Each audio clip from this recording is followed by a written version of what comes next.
Jeg har fået opgave 4, og den handler om projektion af punkt- og afstandsformen. I opgave 1, der skal jeg forklare, hvordan det punkt på et linje, der er tættest på et punkt uden for linjen, kan konstrueres. Det gør jeg ved, at jeg starter med at tegne et koordinatsystem, hvor der er en linje, der går igennem, som har ligningen ax plus by plus c lige med 0. Derudover så har jeg et punkt, som ikke ligger på linjen, som vi kalder for p, som har koordinaterne x1, y1. Og så laver vi så en tegner lige afstanden fra p til vores linje L, som vi kalder for dist, som har koordinaten p til L. Yes, det bliver lidt rot det her. Derudover så har vi et punkt på linjen, som vi kalder for, ligger vi hernede, det kalder vi for q, som har koordinaten x0, y0 og y0, hvor vi så laver en vektor, som hedder vektor qp, så den går som vektor q, og fra vektor q til vektor p. Dermed så kan vi så se, at vores dist, eller vores afstanden fra p til linjen, det bliver den projektion af qp på en normal vektor for L, som vi vil tegne, så vi kan tegne hernede. Der får vi så normalvektoren n. Ja, og dermed så længden af distans p, eller vores afstand, det vil så være projektion af qp, da den kører op til, hvor vektor qp slutter, og ud til. Yes.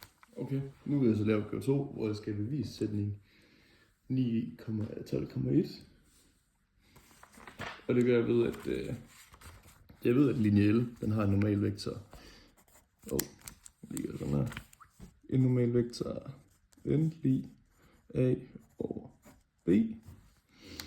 Så bliver vores dist, som har koordinaten p, l, lige længde af vektor n gange vektor qp divideret i længde af vektor n.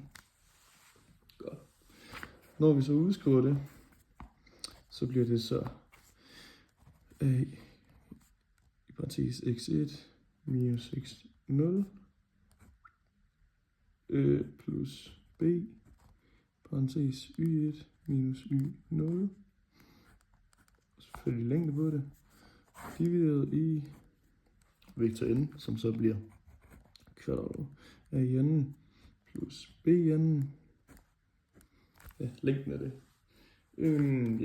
Derefter så ganger vi a ind i a og b i parentesen, så vi får længde af vektor, eller længde af ax1 plus b y1 minus ax0 plus b y0.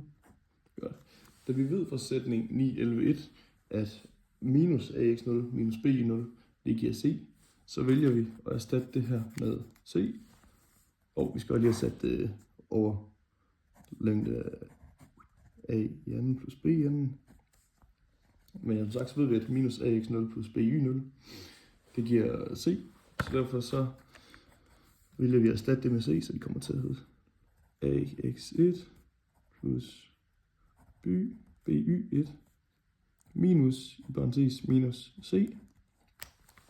Og så ganger vi så minus ind i parentesen. Og så skal det være længde igen. a2 plus b2. Ja, så vil vi så gange ind i parentesen, hvor vi så får ax1 og 1 plus by1 plus c over kvadratet a2 plus b2. Yes, det er beviset fra den sætning. Nu er jeg så nået til opgave 3, hvor jeg skal forklare, hvad sætningen kan sige om skæring mellem en linje og en cirkel. Og det vi kan se, det er, at vi har en variabel i anden. Dermed så har vi så altid en mulighed for at lave det om til en andengradsligning, hvor vi derefter kan gå ind og finde diskriminanten, da diskriminanten afgør, om en linje har 0, 1 eller 2 skæringer med en cirkel. Yes.